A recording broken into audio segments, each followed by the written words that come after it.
And welcome back to Panic Butter. This is Tony. Today I got a great one put together for you. We're going to look at some people freezing up. Is that real? Is that really happening? What do you think? We're going to hear some from NASA. They got some strange stuff going on there. And some reptilian? Are people really changing? Or is this just a trick of the light? What do you see when you go out and look up? You know. Either do I. Nobody does. It's all fake? You tell me. We're about ready to get started, and coming up after these videos, we'll have some documentaries.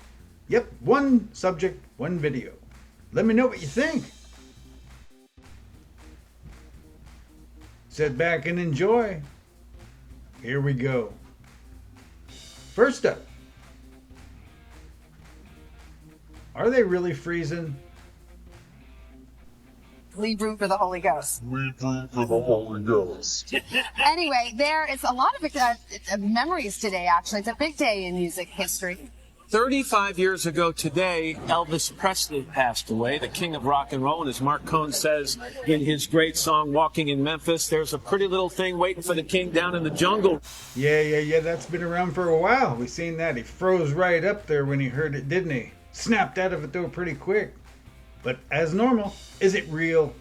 Here we go.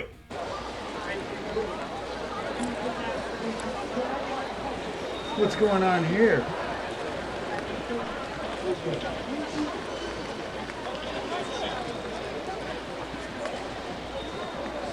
Yeah, he don't know.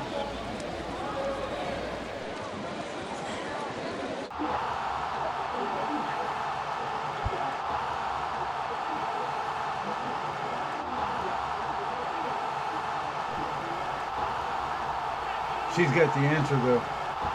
Check it out. Here it is.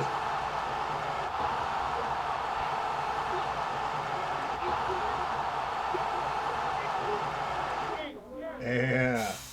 Was that real? Come on. It's wrestling. You know. It was all planned, right?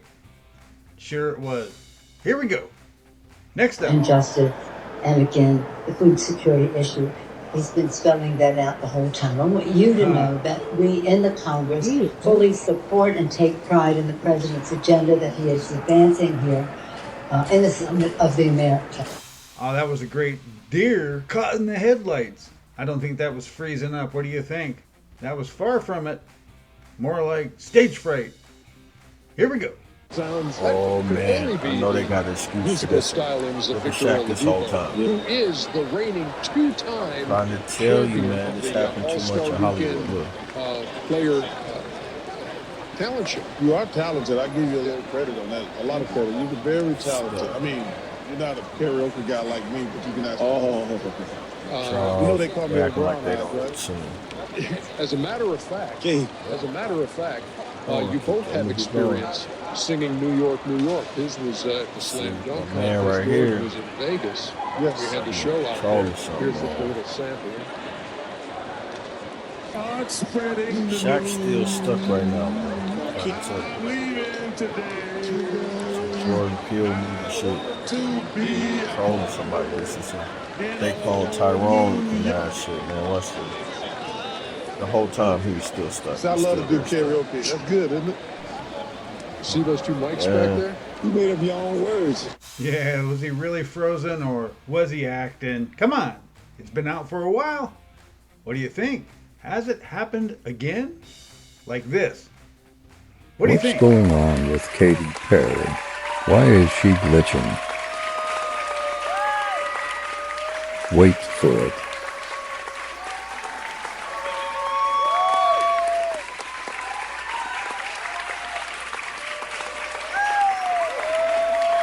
Looks stuck. Make even more noise for my band. Well, was it part of the act? Come on. It's gotta be. That's what she said it was. Was it real though? Do you believe her? Let's move on. Here we go. Alien species, the Draconians. Oh yeah. They hail from the Orion, Sirius, and Draco constellations, although their leaders reside on Orion. They're cold-blooded creatures with scales and bony plates. They are green, beige, or brown in color. They have clawed fingers and toes. The males have a distinctive mating claw on each thumb. They're about 6 to 7 feet tall, and they smell pretty bad. They are not emotional creatures like us humans, and they have no attachment to their offspring. The Draconians believe they were the first residents of the universe, and it belongs to them. They feel superior to every other race, especially humans. They are hellbent on conquest and control. They are master manipulators and puppet masters due to their billion years of evolution. But it's important to note that not all Draconians are evil. Just a lot of them. The Dracos have the ability to shapeshift and will take the form of a handsome human male when impregnating a human woman. Then the Draconians will harvest the fetus within 2 to 3 months for their breeding programs. The female Dracos do the exact same thing with human men. Whoa, there's a lot going on there, huh? But hey, Pelosi just said she was reptilian and cold-blooded. What do you think? That was a lot to say. Tu teléfono, tu teléfono, tu teléfono. ¿Qué está haciendo? No es cierto. Ay, no. Es neta. Well, that right there, both legs up in the air. That's the part that after you go, that's fake. Then you look real close and it's just weird. What's up next? Here we go. Yeah, no, I mean, everybody realizes that this is about Anna's story and what I've learned in Latin America. Yeah, now What did you learn? Well, I met with my job. I worked for UNICEF, which is an amazing organization that works in over 150 countries. And my job was to meet with teenagers who were living in exclusion, who were living in extreme poverty or living with HIV, and write their stories, listen to their stories and write them for UNICEF. And so, I mean, I obviously learned so much from these kids. I learned from Anna in particular, who has lived an extremely difficult life. I learned to live each day to its fullest. Excuse me, Johnny, there's a word you used earlier in the interview about exclusion. Can you explain what that is? Well, a lot of the kids I met, I mean, exclusion is a broad term, obviously, but the kids I met were living in extreme poverty. They didn't have access to medical care or education, schooling. They were living with HIV, and so they were living outside of society's embrace. I think doing any kind of missionary work, I think, really changes a person. And you and your sister had a little bit, I mean, you guys weren't Paris Hilton, but you had a little bit of a reputation as party girls. Do you think this changed you? Well, no, I mean, I think people had that image of us because they didn't know really what we were up to because we wanted to keep private. But of course, you know, so it didn't change my personality necessarily.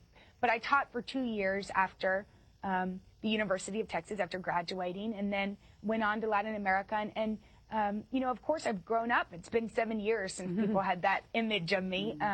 But yeah, I mean, listening to their stories was incredible. And Jetta, when you see this, when you not only listen to their stories, but you get involved and you write about it as well, does it change how you look, you're thinking about how government should run in the United States and elsewhere to help these people? Why should these people be in these situations? Yeah, I mean, I think the United States government does try to help. I went to Africa this summer with my mom, and I met a lot of people who are getting assistance from the United States government and to help them get the medicine they need to stay healthy. But definitely, and I think the key is education. And for instance, with Anna's mother didn't have the education to know what to do to keep her baby, Anna, safe.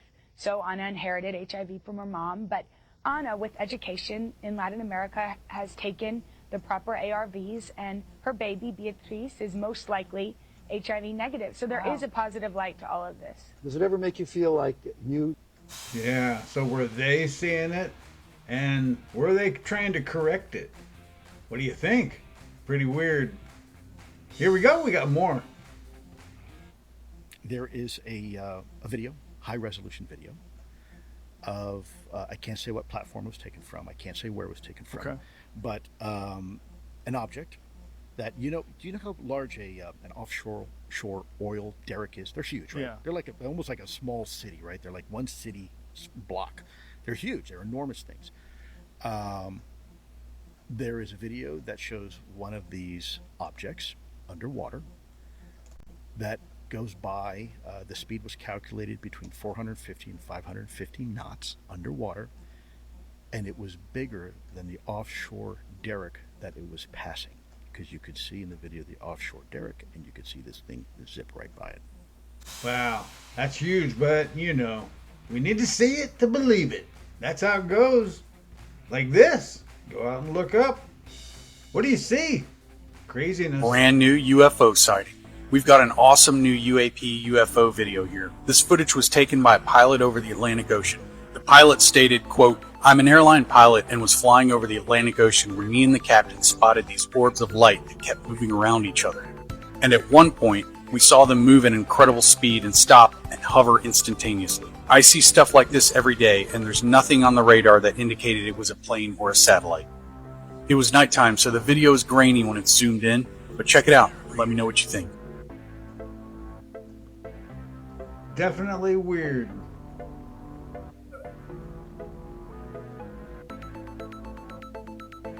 Huh.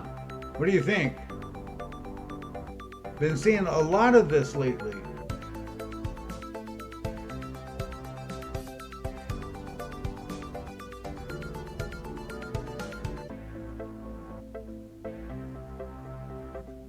Do you believe?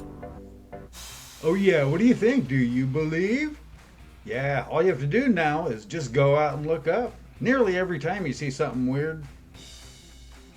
Let's move on. Here we go. This video was broadcast live on TV in Russia. A news reporter is delivering a fairly routine story. But that's when something incredibly mysterious happens behind her. Высота подвергается все большей опасности. Только за последние 350 лет... Олежка, смотри.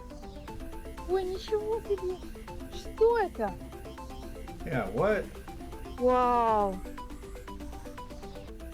Блин. A bright light can be seen in the sky and it's pointed out by her cameraman. The reporter seems incredibly shocked and says wow as the orb flies away into the sky. The light seems incredibly intense. You can see that it physically lights up the area around it. And to me, this suggests it's not an edited video. After all, this was broadcast live on Russian TV. And it's very hard to add special effects to a live video. After this was broadcast on live TV, Russian social media exploded with theories. Some speculated this was a real-life angel, and of course, some said this was a sign of alien life. But to this day, we still don't know what caused the light orb. There is a possibility this was a naturally occurring light source. But as of yet, this very mysterious broadcast is unexplained.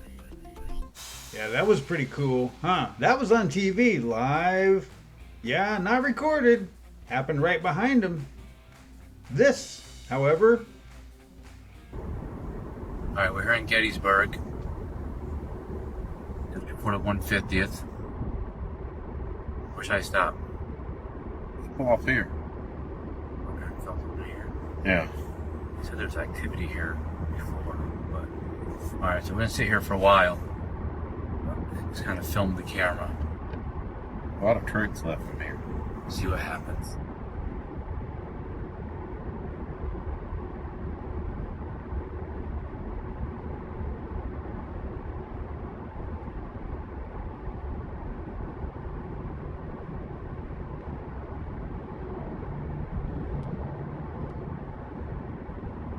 I was told by a ranger. Was it about in this area here, Jay, that the ranger said that there's been some activities. They heard some rumors about seeing sightings of something that they can't explain. There's a lot of troops that left over here, so the activity should be strong. Alright, we'll record for like maybe half an hour or so, and then we'll double that maybe after that. Yeah, that'll be a good spot next. And then we'll probably pick its charge. Yeah, maybe we can pick up something from there. I think it's hard though, because I can't really. There's a flashlight, so I guess I can shine it from the parking. Alright, it's alright. We'll videotape here for a while. But that'll be quiet though.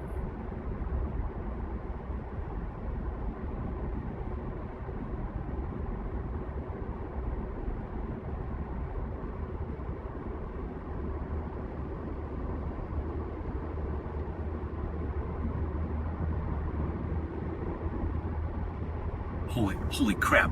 Down by the canyon, you see that? Oh, what is that?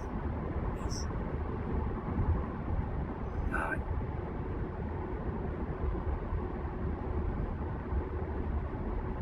No way. What is that? I have no friggin' idea. Did you get that on the camera? It's recording. Oh my gosh, did you see that? Did you? Honestly. I wouldn't believe it unless we recorded it. Yeah, that was pretty cool, huh? Have you ever been there? Seen anything like that? That is a strange place. A lot of history there. Oh yeah. What's up next? Here we go. We had casualties, at least 4 casualties. And we have a record of 400 people attacked. Not only people, but also animals were attacked by these beams of light that would come from these balls, these spaceships. Sometimes they were referred to like a can with a windshield and 2 persons, 2 human-like creatures inside of it, operating that spaceship. This has been described in detail by lots of people who live in the area of Salgado, especially in the island of Colares, which is 60 or 70 miles from the city of Belém. Oh yeah, this is very interesting. Listen close, there's more. Part 2. Right here. Here we go. We have a record of 400 people attacked by these beams of light that would come from these balls, these spaceships. Sometimes they were referred to like a can with a windshield and 2 persons, 2 human-like creatures inside of it, operating that spaceship. Now, the very interesting thing about it is that when the military decided to camp there and to conduct their investigations, the attacks stopped. Very rare attacks took place in other areas, but not where the military were.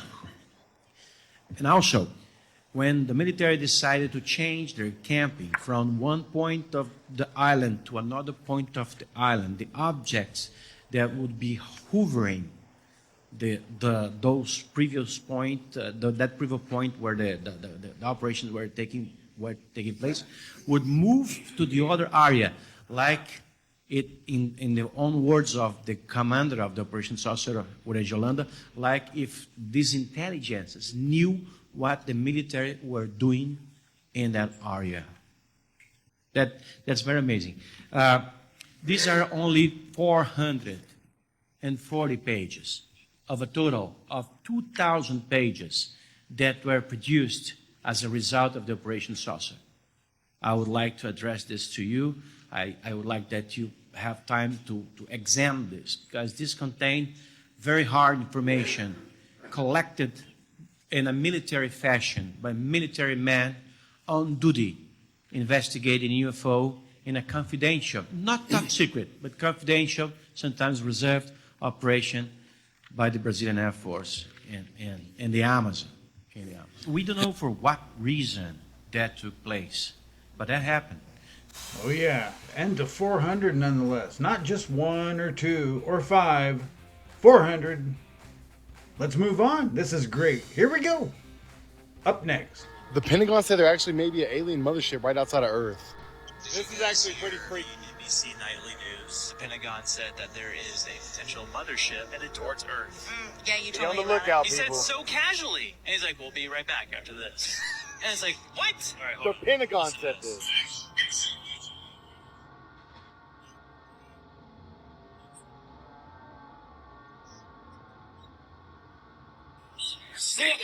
Stay with us. End on that. Now our sponsor, Denny's. How you doing? Grand Slam. Like, what? How is that so casual, nonchalant? Like I feel like we just talked about the possibility of there being another species of whatever. What does that mean? Another ship. Yeah. That's what I'm saying. But there's this thing that's been flown around Earth or close to Earth before, but it looks like a giant rock. this, but the way it Dark Knight flies through satellite space almost defies physics. Like it's not like completely going off of gravity. Let me know in the comments if you think the government's just messing with us. Thanks for watching and stay weird. Yeah, there's a lot going on there, huh? What do you think? What do you think about this one coming up? This is heavy, and it's history. It's deep. Here we go. But what really happened on that day in 1986? Thanks to the groundbreaking work of investigators, we now know that the official narrative and much of the news broadcast on that day was deeply misleading. Before we explain why they created such a hoax, here is a rundown of the surviving crew members. Number 1, Francis Richard Scobie, commander of the Challenger space shuttle. Born on May the 19th, 1939, Commander Francis Richard Scobie was 46 when he supposedly died in the Challenger explosion. He would be 75 years old if he were alive today. Strangely, there's a man also named Richard Scobie, the CEO of a Chicago marketing advertising company called Cows and Trees, who bears a striking resemblance, factoring in the 30-year time-lapse, to Commander Richard Scobie. Same high forehead, same eyebrows, same wide-set eyes that are slightly tilted down in their outer corners. The source of the pic on the right of CEO Richard Scobie is his LinkedIn page. If you go on the Cows and Trees website, you'll see an animation of a rocket-powered cow in the sky with swirling smoke shaped like the number 6, much like Space Shuttle Challenger as it was seen on TV exploding in mid-air. Wink wink, CEO Richard Scobie sure has a sense of humour. Number 2, Michael J. Smith, pilot of Challenger. Born on April the 30th, 1945, Challenger pilot Michael John Smith was 41 years old when he supposedly died in the explosion. There's a man also named Michael J. Smith who bears a striking resemblance to astronaut Michael J. Smith. Same horizontal eyebrows, same grey-blue eyes, same vertical indentation in the tip of his nose. This Michael J. Smith is a professor, retired, of industrial and systems engineering at the University of Wisconsin-Madison. Astronaut Michael J. Smith would be 70 years old if he were alive today. Well, guess what? There just so happens to be a 69-year-old Michael J. Smith whose address includes Madison, Wisconsin. He's 74 on this Look Up Anyone list. Number 3, Ronald McNair, Challenger's mission specialist. Born on October the 21st, 1950, Challenger's mission specialist, Ronald McNair, the second African-American astronaut with a PhD in physics, would be 64 years old if he had not supposedly perished in the space shuttle explosion. If Ronald was still alive today, he would look just like this pic of his brother, Carl. Carl McNair is an author, education consultant, and inspirational speaker, and he just so happens to be the founder and president of the Ronald E. McNair Foundation. How convenient. Number 4, Ellison Onizuka, Challenger Mission Specialist. Another Challenger Mission Specialist, Ellison Onizuka, the first Japanese-American astronaut, also has a lookalike brother named Claude. Born on June 24th, 1946 in Hawaii, Ellison would be 68 years old today if he had not supposedly died in the Challenger explosion. If Ellison was still alive, he would look just like this pic of his younger brother, Claude. Same eyebrows, same eyes, same crow's feet wrinkles, same nose, even the same hair parting. Claude Onizuka is living out his days as a liquor adjudication board member of the Department of Liquor Control, County of Hawaii, Hilo, Hawaii. Number 5, Judith Resnick, Challenger Mission Specialist. Born on April the 5th, 1949, Challenger Mission Specialist Judith Arlene Resnick, with a PhD in electrical engineering, was the first Jewish American astronaut to go into space and the second female American astronaut. She would be 66 years old today if she had not died in the explosion. Except if she is alive today, it's not difficult to imagine that after 29 years, astronaut Judith Resnick would look like Arthur Lyman Professor of Law Judith Resnick at Yale Law School.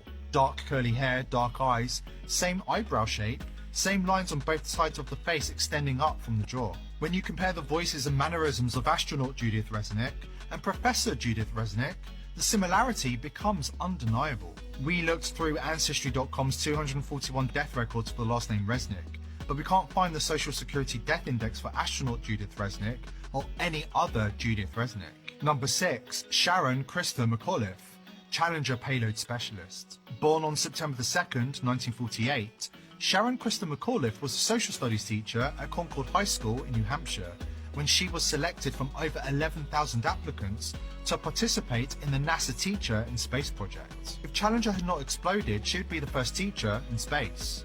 If she had not died in the Challenger disaster, McAuliffe would be 66 years old today.